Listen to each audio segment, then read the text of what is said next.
All right. So can you tell me what do you see on the screen? I see a lecture 15 data Inc. maximization slide title. Awesome. Okay.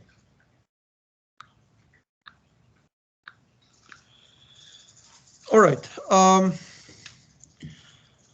So today we would like to discuss, we're going to continue with the principles of data visualization and go through data maximization. And before we get any further, this is just a reminder, especially for these holidays, to make sure you take care of yourself and stay healthy and safe. And try to cover your cough, wash your hands, stay home when you're sick, and try to prevent touching your eyes and nose and mouth. And we've got this ACM outreach, student outreach announcement. If you're interested, please send me an email, and we would put you in contact with the rest of the team. The other one is about this study that you saw before, that me and Dr. Zhuang are running, and we are looking at students who are over 18 years old and have at least 6 months of experience with C and C++, C or C++ programming languages. And we would be, our study is about looking at the brain activity and eye movement while somebody see a code. And this is a 2-session study, and you would receive $45 to compensate you for your time if you participate, and we appreciate if you participate. Some of you might have contacted us already. The current plan is to start scheduling the uh, after the holiday, and we try within a week or two to do the 2 session and be done with it. Each session is roughly going to take around 1 hour, and it's going to be 30 questions, 30 very simple questions. Majority of that 1 hour is on the setup, not on the actual experiment. So the preparation and then the post-experiment questionnaires are going to take a little bit of time. But the experiment itself is roughly going to take around 30 minutes. So we would appreciate it if you volunteer and participate in this and help us with our research. Okay, let's go on with our study. And so far,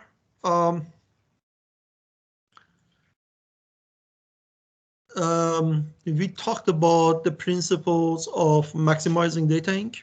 and erasing, and they basically helped us to generate a series of choices in the process of graphical revision.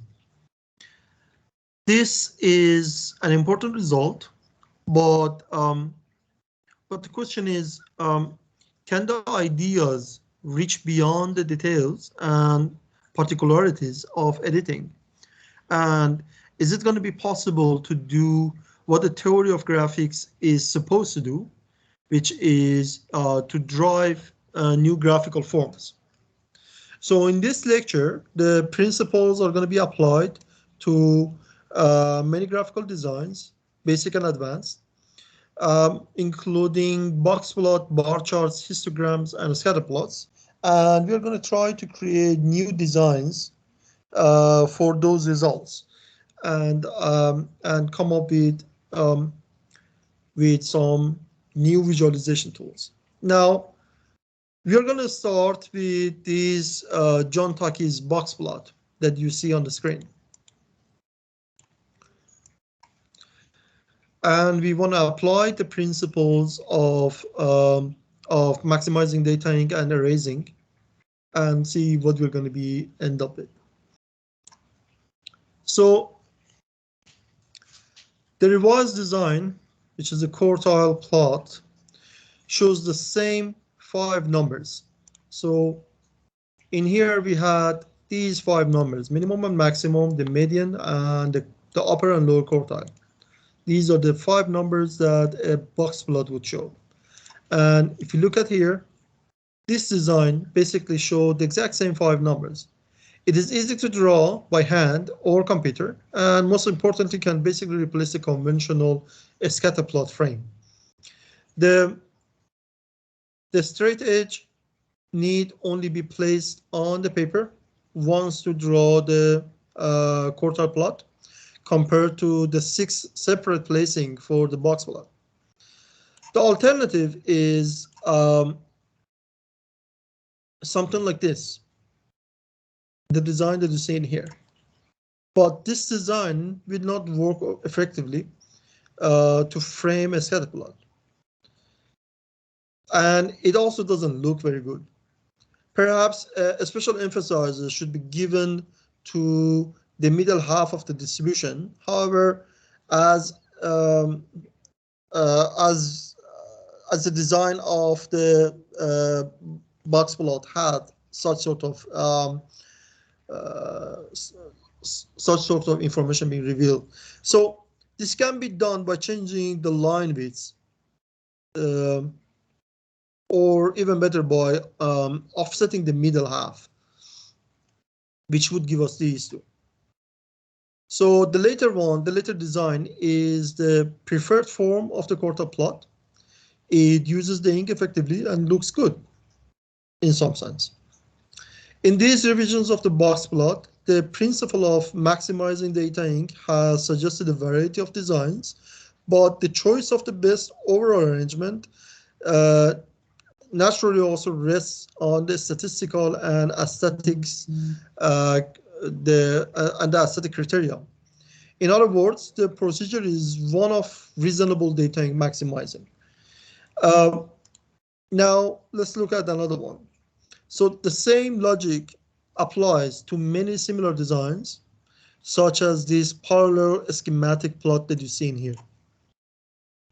The original figure that we see in the left requires 80 separate placing of the straight edge, 50 horizontal, and 30 vertical. And the erased version requires only 10 verticals to show the exact same information. The large reduction in the amount of drawing is relevant for the use of such designs in informal exploratory data analysis, where the research workers' time should be basically devoted to matters other than drawing lines. Now, here is the standard model bar chart with the design endorsed by the practices and the style sheets of many statistical and scientific publications. Its architecture basically differs a little from the original Playfair's design, as you can see in here. Now, if you want to take this and apply the principles of data ink maximization and erasing, then we are going to get to some graphs like here. Now,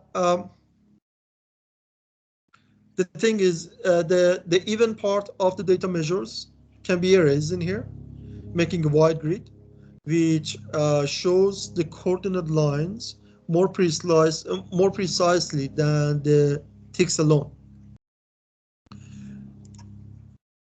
Then the wide grid eliminates the tick marks, since the numerical labels on the vertical are going to be tied directly to the white lines. And eventually we are going to be left with something like this. So although the intersections of the tick bar with the thinner baseline creates an attractive visual effect, the baseline can be basically erased, since the bars basically define the end point at the bottom. So we can get rid of this line at the very end here. Sorry, this line at the very end in here, and come up with a design like this to represent the same type of data. Now let's look at another example with those parallel box plots. So erasing and data maximizing have in here induced changes in the plain old bar chart. The techniques of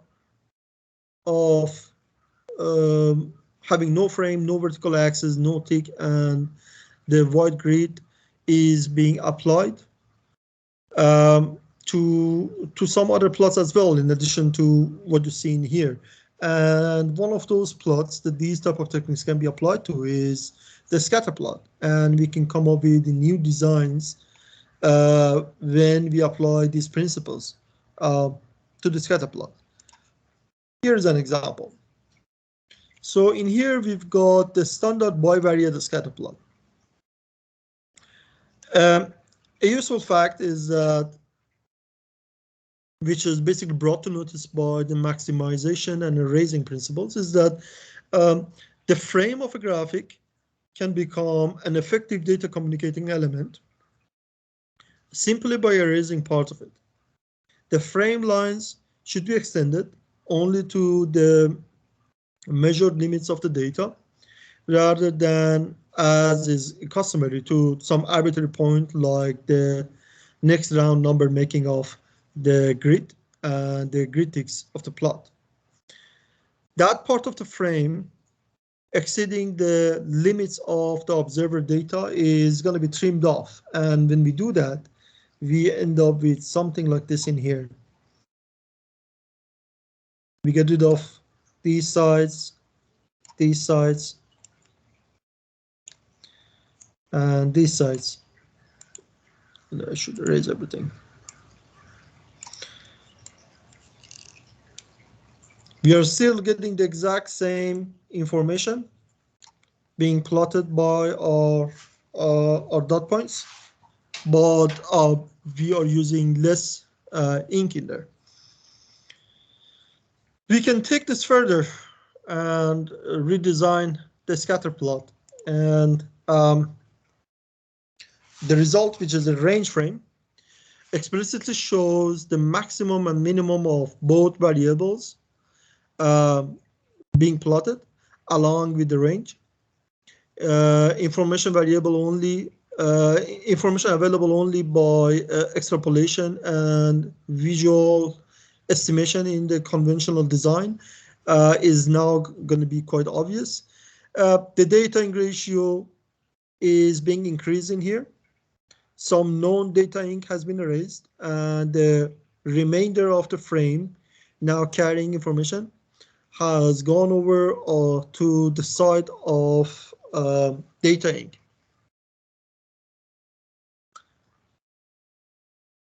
So a range frame does not require any viewing or decoding instructions. It is not a graphical puzzle, and most viewers can easily tell what is going on, since it is more informative about the data in a clear and precise manner. The range frame should basically replace the known data bearing frame in many graphical applications. A small shift in the remaining ink turns each range frame into a quartile plot. Erasing and editing has led to display of 10 extra numbers in here, which is the minimum, maximum, 2 quartile, and the median for both variables. The design is useful for analytical and exploratory data analysis, as well as for published graphics where summary characterizations of the marginal distribution have some interest. The design is nearly always better than the conventional framed scatter plot, but the elephant in the room is this looks a little bit weird, and we are going to address this elephant in the room later on in this lecture, and we're going to talk about that part of it. So the range frames can also present ranges along a single dimension. Here, the historical high and low are being shown in the vertical frame. This is an excellent practice and should be used widely in all sorts of displays, both scientific and unscientific.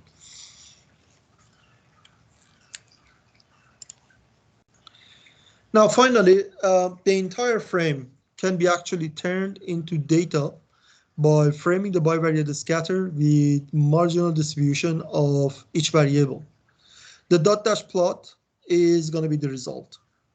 The dot dash plot combines the two fundamental graphical designs used in statistical analysis, the marginal frequency distribution and the bivariate distribution. Dot dash plots make routine what good data analysts do already, which is going to be plotting marginal and joint distribution together.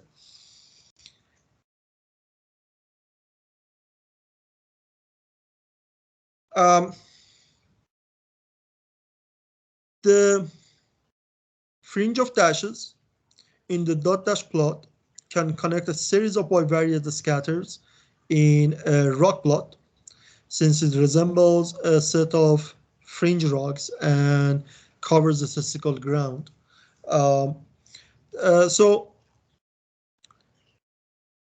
Reflecting the one-dimensional projections from each scatter, the dashes encourages the eye to notice how each plot filters and translates the data through the scatter from one adjacent plot to the next.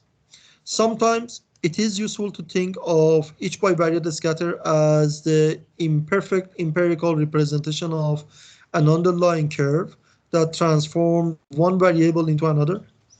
In the rock plot, the sequence of variables can basically wander off as appropriate.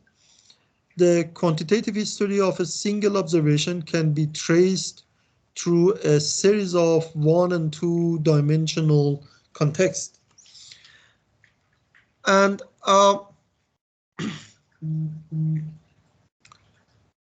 the first part of a theory of data graphics is now in place.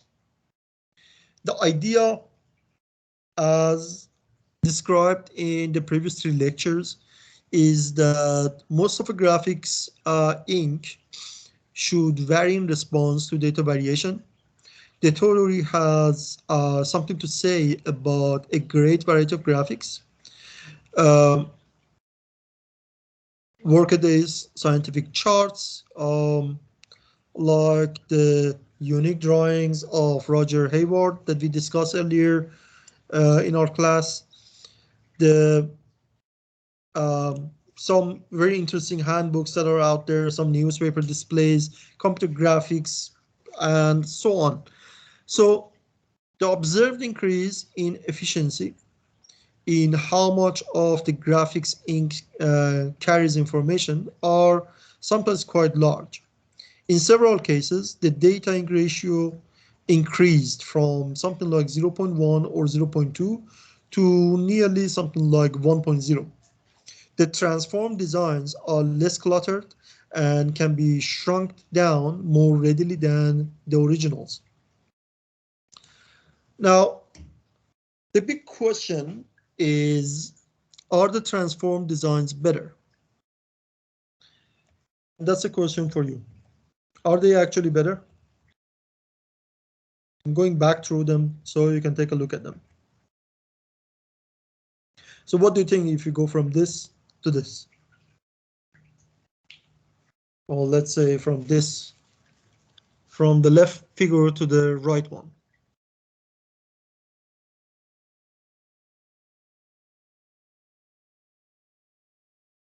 Anyone?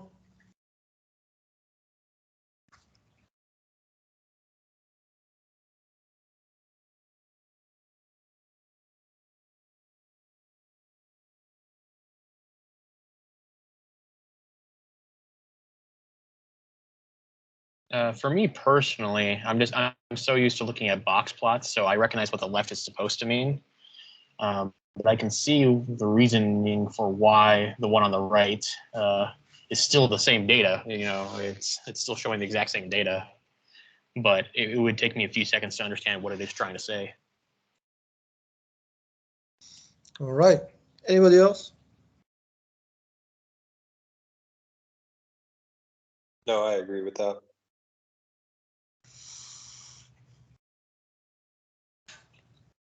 So how do you feel about this one? Let's say from there to here.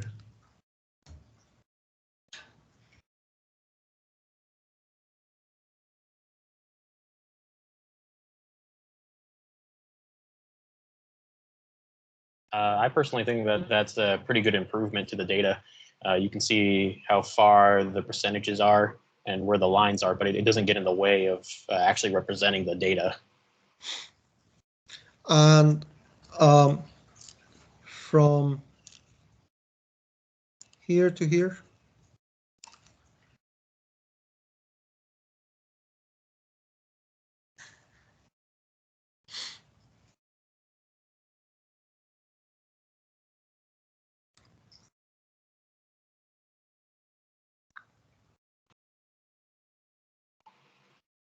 Well, for that one, it's obviously it's still the same data. It's just it has the removed axis from it, and the bottom line as well. So it's still the same data. But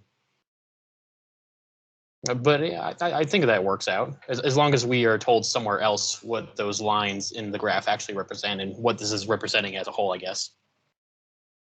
Oh, would they actually matter?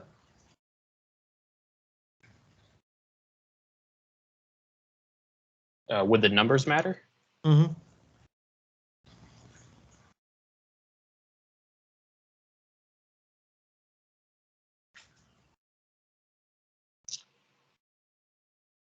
If I am only to present how these, let's say, different techniques or different measures stand against each other, wouldn't just this shape do it? Just telling me this is the top two, these are okay, this is okay, this is okay, the rest sucks.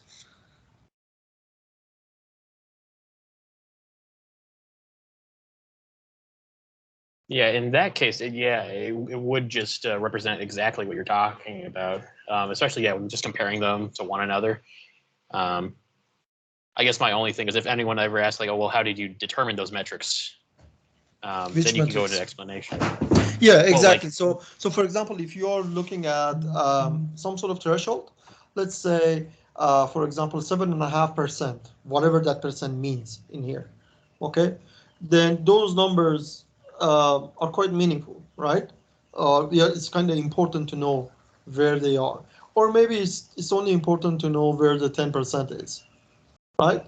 Because there are only two other ticks there, and you can by default imagine that, for example, if the middle one is 10%, then the below is should be 5 and the above probably going to be 15, right? right. So even in the case where you just want to find those that work well above certain threshold, you don't necessarily need all of these in order to present that, right? Right. Does anybody else think differently?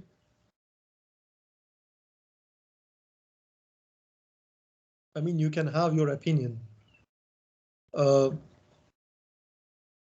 Just so we are clear, these designs that I'm showing you, I'm not necessarily asking you to, instead of putting, for example, a box plot, put one of these moving on. That's not what I'm asking. Okay, and in the final slide, we are gonna talk about that in a moment. But you need to make a decision. So one thing about the erasing and data ink maximization principles is that it basically reduces the chances of giving a meaning conveying a sort of message that you do not intend to give. Okay, so that's probably one of the best things. So whatever ambiguity within your graphical representation might exist would be removed from it in most cases. Now, the understanding of it is not necessarily going to be easy. So one of you correctly mentioned that, and I'm sorry, I don't have the Teams chat in front of me, so I know exactly who is saying what. But somebody said that, I'm used to box plot, but I'm not used to a dot and a dash, which is correct. You're not used to it. But if you were used to it, the same way that you got used to a box plot, then it might get to a point that you actually prefer something like that rather than something like a box plot that has so much information there that you don't necessarily need.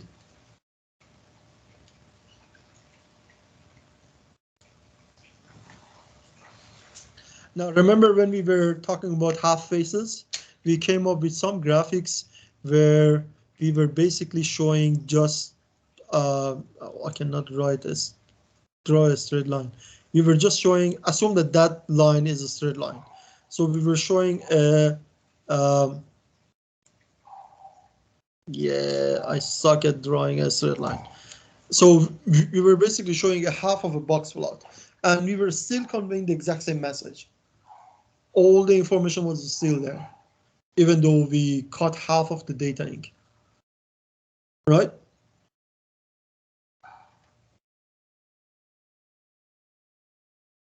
So how do you feel about this presentation?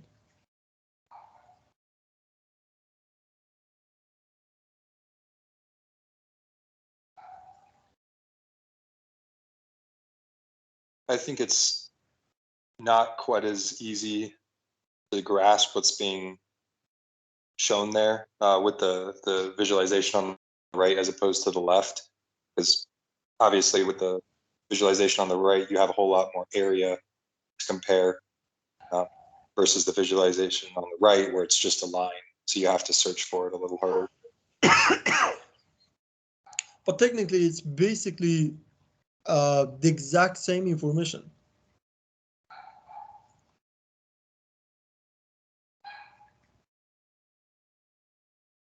Whatever message that you were supposed to get from the differences between this, let's say, fat box versus the cylinder box, you can get from this small dash versus this big horizontal line. Can't you? Well, I can, but it depends on who your audience is. If it's like a marketing for a business and they are not used to looking at visualizations all day, it may not be as intuitive for them, in my opinion. Exactly. So you mentioned something very critical, the audience, and over the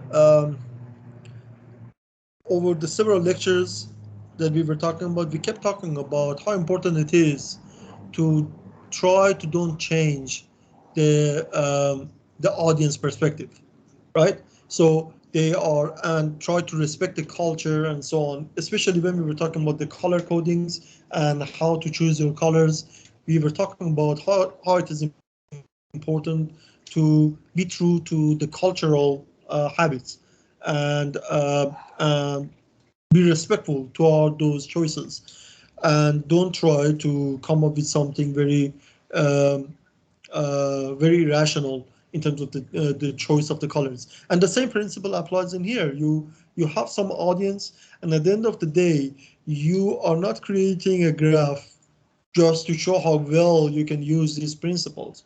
You're creating a graph for a certain audience, and if the audience cannot communicate with this graph, then you failed, right? Does that make sense? Yep.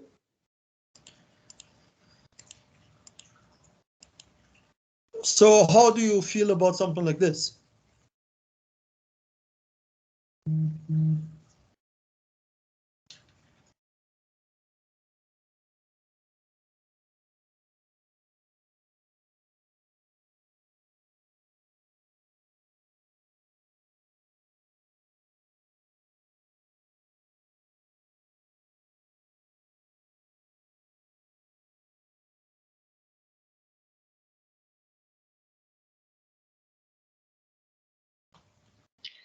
I think for the most part it's pretty fine, but I think maybe the axis on the right, yeah, like as Jack Robb said in the chat, is the axis on the right is unnecessary.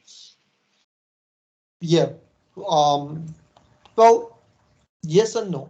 So in some sense, depending on how precise you want to be or you need to be, how much precision is necessary in this particular graph, and that comes from the field or from the type of data it's representing or the type of audience it has. So maybe the idea is if you don't put that on the right, that axis on the right, then you have to put a grid on, because it's very important for the audience to be able to track where, for example, this point is going to line.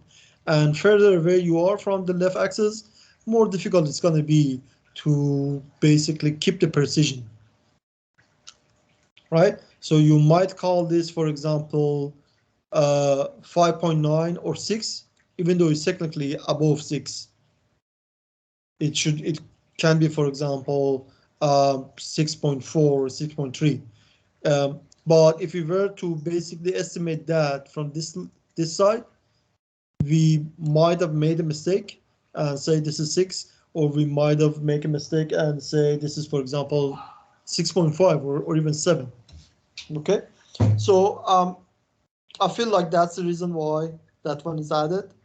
But it seems like some of the principles, when applied to conventional scatter plot, would basically create a version of a range frame that basically create a more informative design compared to the scatter plot itself.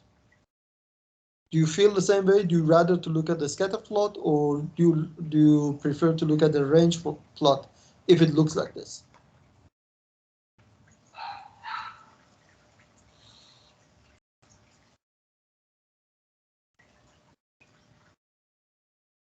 Since it's over time, I personally prefer a plot like this. If it was like categorical versus numerical or numerical, then I'd probably prefer the scatter. Yeah, but I feel like, for example, between this and this, I think not all the range plots are cool. Some of them are quite good and informative, but some of them, like this one, I'm not sure what to say about this. What do you feel about this one?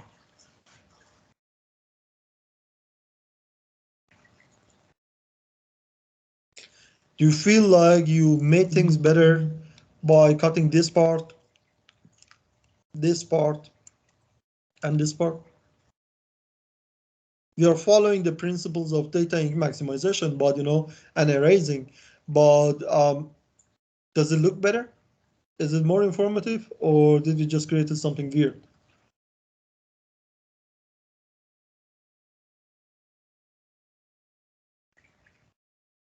Definitely not informative. Everybody agree on that?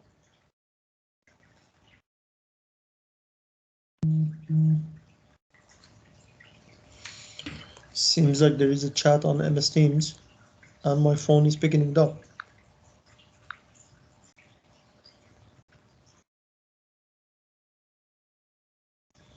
All right, so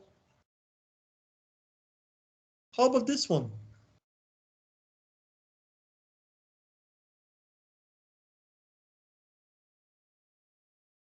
Between a scatter plot and a dot dash plot.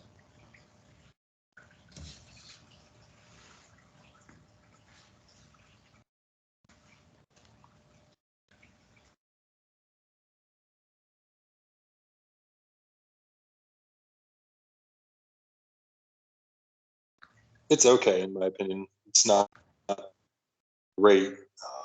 Kind of nice to be able to see the distribution down at the bottom. But again, if you're not familiar with what that represents or even really what it means, then that's not helpful to you at all. It might just seem confusing. I'm sorry, can you repeat that? Sure. Can you hear me okay? Yep. This visualization is okay, in my opinion. I personally like being able to see the distribution at on each axis as opposed to trying to just figure it out from the scatter plot. But again, if you have someone that presents no idea what distribution or what a dot dash is, then this might seem really confusing and frustrating. Mm-hmm. Anybody else think differently? Do you agree, or do you like this one compared to the scatter plot, or do you feel like the scatter plot is a better choice to look at the data like this?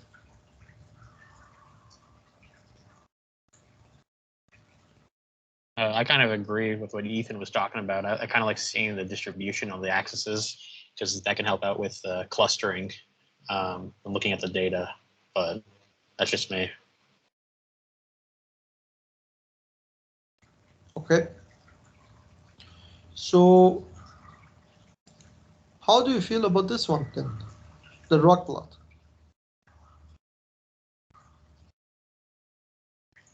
This is the same data. These are the same data.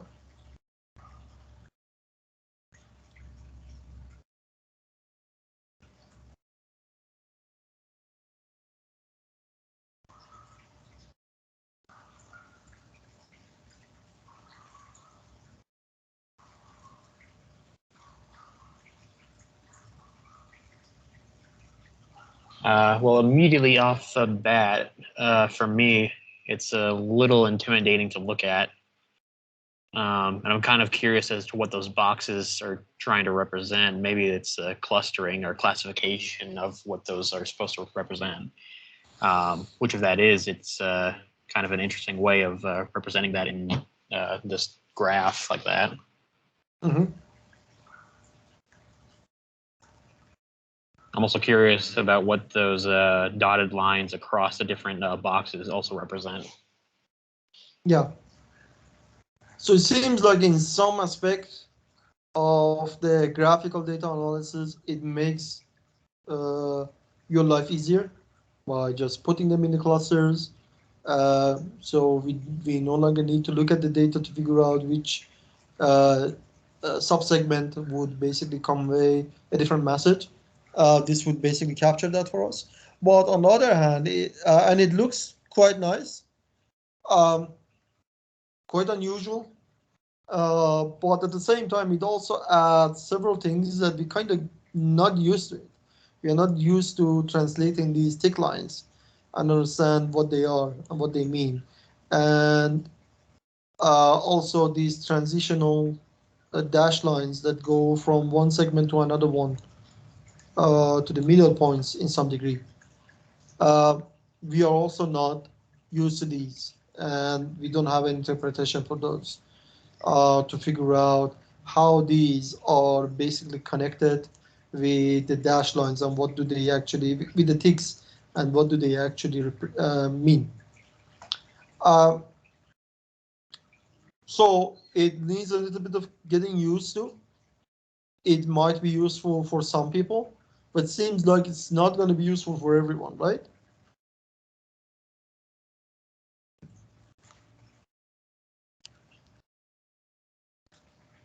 Yeah, definitely. All right.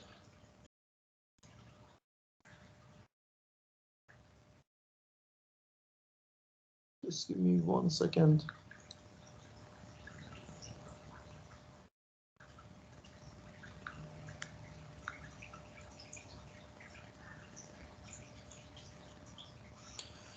All right. So again, the big question was that are the transform designs better or not? There are a couple of issues to consider. They are necessarily better within the principle of the theory for more information per unit of a space and per unit of ink is being displayed in here. And this is significant. Indeed, the history of devices for communicating information is written in terms of increases in efficiency of communication and production. The second thing is the graphics are almost always going to improve as they go through editing, revision, and testing against different design options. The principles of maximizing data and erasing will generate graphical alternatives and also suggest a direction in which revision should basically move toward. So it's a guideline against where the next graphical genuinity and novelty should come from. Um, but it doesn't necessarily tell you that every design that you got out of that is actually a good design. So the third thing is there is the audience. Uh, the question become, will those looking at the new designs be confused? Or some of the designs are self-explanatory? That might be something like in the case of the range frame. The dot dash plane is a little bit more difficult, although it still shows all the standard information found in the scatter plot. Nothing is lost to those puzzled by the frame of the dashes, and something is going to be gained by those who actually do understand it. Uh, the other issue is that it is a frequent mistake in thinking about statistical graphics to underestimate the audience. Sorry. So instead, um, why not should we assume that if you understand it, most other readers probably would do. Uh, so graphics should be as intelligent and sophisticated as the accompanying text. So simple graphics is not always the best answer. So the fourth thing is some of the new redesigns may appear odd, but this is probably because we have not seen them before. The conventional designs for statistical graphics have been viewed thousands of times by nearly everyone. On the other hand, the range frame, the dot dash plot, the white grid, the quartile plot, the rock plot, and the half face that we discussed 2 or 3 sessions ago, uh, they probably been just seen a few times by you. So with use, the new designs will basically come to look just as reasonable as the old one. Maximizing the data ink within reason is but a single dimension of a complex and multivariate design task. The principle helps to conduct experiments in graphical designs, but they should not be taken literally, and you should just use them as a guideline on how to prepare your graphics. Uh, some of those experiments will succeed. There remain, however, many other considerations in the design of a statistical graphics, not only the efficiency, but also of complexity, structure, density, and even the beauty of it. So when you use these principles, depending on who is the audience, you can still improve your graphs.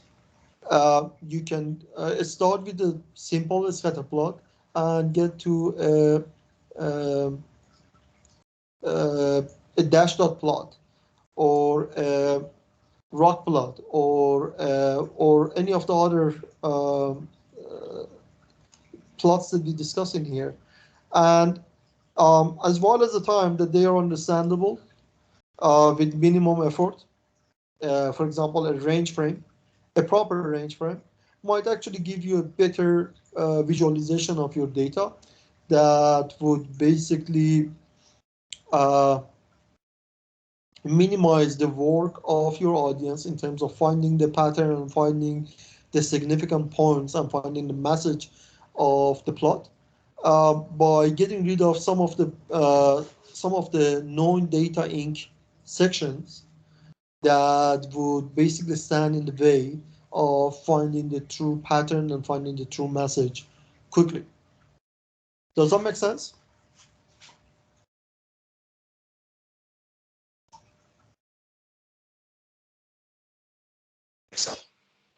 Yeah, I followed along with that. Awesome. Is there any questions?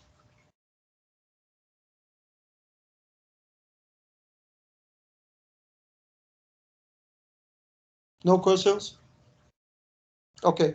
Not for So, me. all right. Awesome.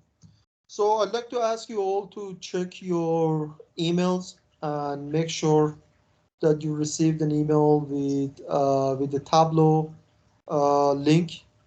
And what I need you to do is to create a folder under your name inside that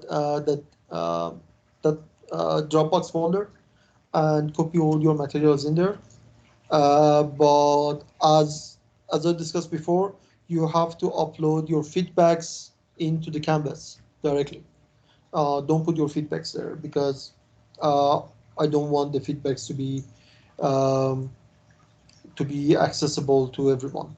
Uh, Although after I finish the gradings, I would basically release all the feedbacks to everyone, so you can see how your colleagues and your friends think about your lectures. The other thing is I did mark almost everyone. I think there's only one person left, if I'm not mistaken, or maybe I did already mark everyone with your homework 3. So please take a look. If you feel that I made a mistake somewhere, uh, it would be great. Just send me an email and let's take a look at it again. Um, and let me know if there is any issue. Have you guys checked your grades recently? Yep. Is everything okay?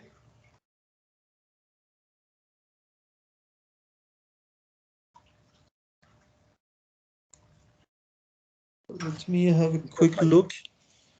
Sorry? I was just gonna say, you said my coloring was off for homework 3. I didn't necessarily, but I got a pretty good grade, so I'm not about to go complain about it. No, keep complaining about it if you want to, and we can sit down together and take a look at it. That's absolutely fine. Don't feel like you're going to lose anything. Don't feel like by complaining you're going to get a worse grade. So this is one thing that I guarantee. If I look at your homework and I made a mistake and missed a part that you missed something and I didn't uh, take points from you before, I'm not going to take point from you now. So kind of my loss. If you want me to check it again, just send me an email and we make an appointment and we go and look at it together. Does that make sense? Yeah, it does. Thank you. Awesome. So as we agreed, we basically decided to don't do homework 4. So we only have 3 homeworks, which means that if you're missing a homework, you're going to have a problem. Because remember, 56% of your grades are going to come from your homeworks. So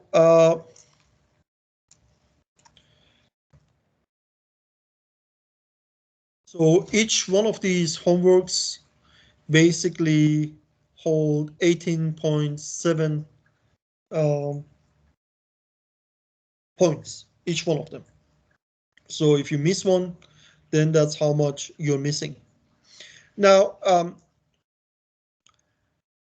homework 1 is still out there, and try to, if you miss some points from the previous homeworks, try to basically recover by getting the full marks from homework 1. And the final project is out there. That one is holding 40% of the grades. So hopefully you can get a good mark out of that. If you have any problem with the final project, just send me an email and let's book an appointment and go through it together if needed. If you send me an email and I haven't replied yet, just resend that email to me so it comes up in my mailbox and I can see it and I can answer it. Could I clarify something real quick, Dr. Ayadi? Sure.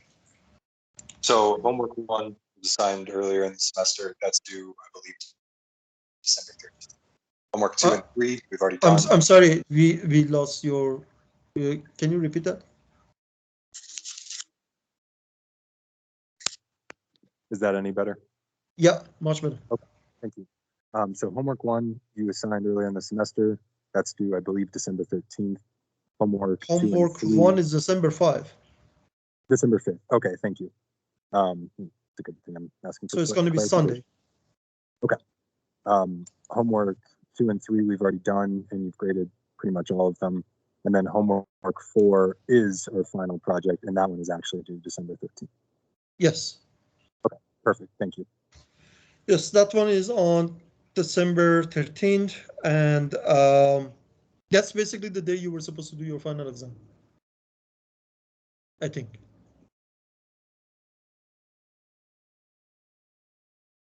But from what I know, we are required to release your grades by the end of that week. So by the end of, I think that's going to be considered roughly as the third week of December, because the first week is in the middle, between the end of the November and the early December. So yeah, by the end of that week, we are supposed to release all the grades. So that's the latest time that I could actually put that. Does that make sense? Yep. Thank you. I'm assuming that you have enough time to do that, right?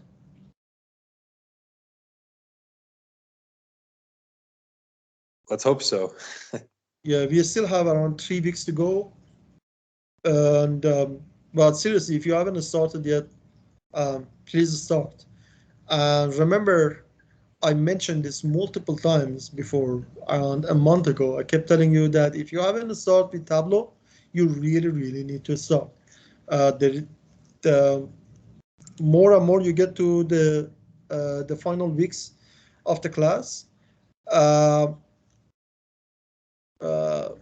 you're going to have other classes that are going to have their final homeworks and their exams and so on, and you're going to get more and more busy. So yeah, if you haven't done it, you really need to do it right away and take that off your plate and just work on your finals at the end. Any questions?